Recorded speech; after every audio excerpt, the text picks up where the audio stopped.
Hello and welcome to the Furnace, our new KeyForge segment. We're your resident blacksmiths, Marika and Joe. It's time to forge some keys. So, KeyForge is coming out this weekend. Joe, what can you tell us about this game? KeyForge is a player-v-player card game designed by Richard Garfield, the designer of the very popular Magic the Gathering. The original twist is you don't build and customise your own deck. Instead, you buy a pre-made deck. But every single deck available to purchase is completely unique from yours or anyone else's out there. It will consist of 36 cards, which are made up of 12 cards from 3 different houses, out of the possible 7 different houses in the entire game. Each house has its own feel and flavour and plays and combines completely differently. Interesting. You had a chance to play a few games so far. What are your initial thoughts? It's very easy to pick up and play, especially if you've played anything like Magic, Star Wars Destiny, Netrunner and the like. Even if you haven't, I think you'd probably pick the game up fairly quickly. I like the fact that your ultimate goal of the game is to forge 3 keys rather than actually destroy your opponent.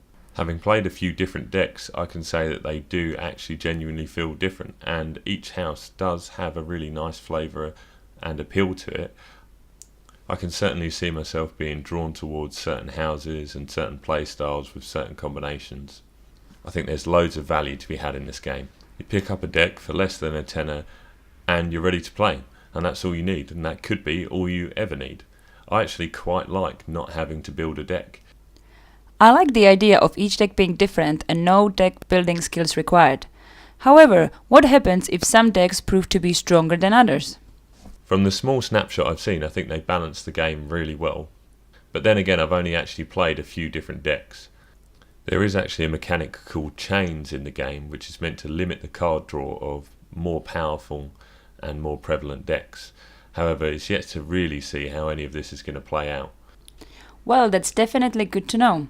So, for someone like me, who has got almost zero experience with card games, would you recommend it? Definitely, I think not having to deck build really lessens the learning curve and also brings the entry cost way down.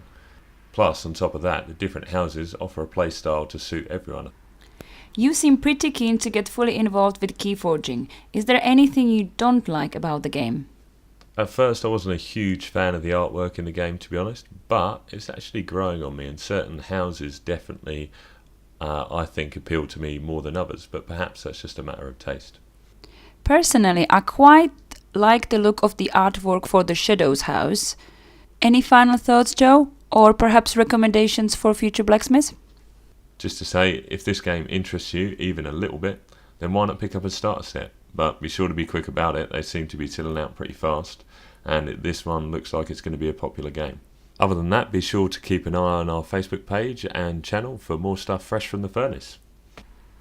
Thank you for watching our first impression of KeyForge from Fantasy Flight Games. If you decide to get into the blacksmith trade, be sure to check out our sponsor War Games. This was Marika and Joe from Stop, Drop and Roll. Thanks for sticking with us right till the end for your chance to win your very own KeyForge deck. Check out our Facebook page. If you can guess the 3 houses contained in this deck, then you're within a chance of winning. So check out the link in the description below.